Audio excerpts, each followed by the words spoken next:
राज्यासह कोल्हापूर जिल्ह्यात विधानसभेचा निकाल अनपेक्षित असा लागलाय। निकाल जाहीर झाल्यानंतर ईव्हीएम बाबत विरोधी पक्षाकडून शंका निर्माण केली गेली आहे।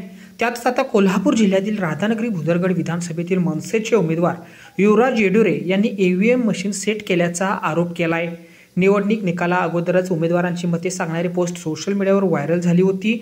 त्याच्याच आसपास सर्व उमेदवारांना मते कशी मिळाली, गावच्या लोकांनीही मतदान केले नाही का, नातेवाईकांचीही मते पडली आहेत, मग एवढे कमी मतदान का, असा प्रश्न त्यांनी उपस्थित केला आहे। तर याबाबत न्यायालयात धाव घेणार असल्याचाही इशारा आज मंगळवारी दिनांक 26 नोव्हेंबर रोजी दुपारी 1 वाजता युवराज येडुरे यांनी पत्रकार परिषदेत दिला आहे। नमस्कार, मी युवराज येडुरे, महाराष्ट्र नवनिर्माण सेना राधानगरी विधानसभा मतदारसंघाचा अधिकृत उमेदवार। आता झालेली जी विधानसभा निवडणूक आहे तिथे मी मनसेचा अधिकृत उमेदवार म्हणून निवडणूक लढवली।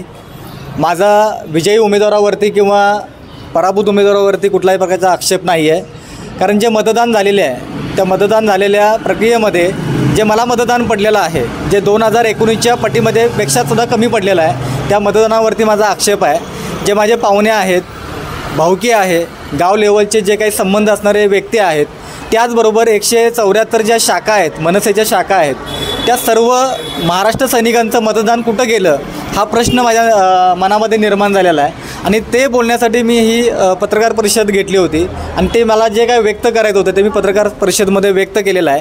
आणि मला याचा खुलासा करून हवा आहे आणि याच्यासाठी मी कोर्टामध्ये याचिकासुद्धा दाखल करतो आहे आणि निवडणूक आयोगाकडे सुद्धा मी ईमेलद्वारे त्यांना निवेदन पण दिलेलं आहे, त्या संदर्भातली तक्रारी संदर्भातलं निवेदन पण दिलेलं आहे। नेमकं काय घडले?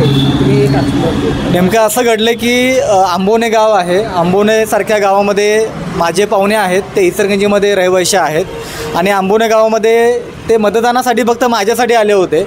तर 12 मतदान त्या ठिकाणी मला पडणं गरजेचं होतं, त्या ठिकाणी मला फक्त 5 मतदान पडलं आणि त्या ठिकाणी जे बाकीचे नातेवाईक होते त्या गावातले त्यांचं राहू दे म्हणते मी, महाराष्ट्र सैनिकांचं राहू दे, मात्र जे 12 लोक माझ्यासाठी मतदान करण्यासाठी आले होते ते मतदान मला पडणं गरजेचं होतं, ते पडलं नाही।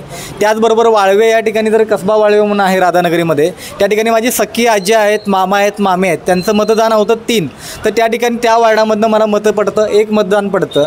हा एक माझा जन्मगाव शेनगावच की, तर तिथं तो प्रॉब्लेम झालेला आहे। आणि अशा अनेक ठिकाणी आता नादोडे जर गाव हे करायला गेलं तर 28 मतदान तिथं पडायला पाहिजे, त्या ठिकाणी 11 मतदान पडलेलं आहे। तर असं सगळीच त्या गोष्टी घडलेल्या आहेत। की एक पोस्ट व्हायरल झालेली मतदान झाल्यानंतर काय मतदान झाल्यानंतर एक पोस्ट आली, त्याच्यामध्ये असं दाखवलं होतं की 1920 मतदान मला पडलेलं आहे। हे कुठल्या तत्वावरती आणि कुठल्या धर्तीवरती त्यांनी जाहीर केलं की एवढंच मतदान पडू शकतं, तो पण माझा एक आक्षेप आहे त्याच्यावरती। आणि त्याचबरोबर एक निवडणूक झाल्यानंतर सुरुवातीला ज्यावेळी आपण ट्रायल मतदान घेतो तर ट्रायल मतदानच्या वेळी 6 मतदान प्रत्येकाला मारण्यासाठी संधी दिली जाते। त्यावेळी पुन्हा एकदा मागणी केल्यानंतर ती मागणी आम्हाला कुठंतरी फेटाळली गेली की पुन्हा आम्ही ते करू शकत नाही असं आम्हाला सांगण्यात आलं आमच्या प्रतिनिधींनी। व्हायरल झालेली पोस्ट निवडणूक आयोगाकडून आलेली शेवटची मतदानाची आकडेवारी सेम आहे काय? थोडीशी तफावत आहे, मात्र ती सेम प्रकारे आलेली आहे त्याच्यामध्ये। मी ईव्हीएमचा घोटाळा असं म्हणणार नाही, मात्र कुठंतरी हे सेट केलेलं प्रकरण आहे असं मला वाटतं। मतदान मोजणीनंतर तुम्ही कलेक्टरांना भेटला का? मतदान नोंदणीनंतर माझ्याकडे यादी येणं बाकी होतं। यादी आल्यानंतर त्याच्यावरती मी पूर्ण अभ्यास केलेला आहे आणि अभ्यास केल्यानंतर मग तुमच्यासमोर आलो आहे। असे आमच्या मनसे पक्षातले 5 उमेदवार होते, अजून 4 उमेदवार त्या यादीवरती काम करत आहेत आणि तेही त्यांचे जे काही म्हणणं आहे किंवा मत आहे ते तुमच्यासमोर मांडतीलच।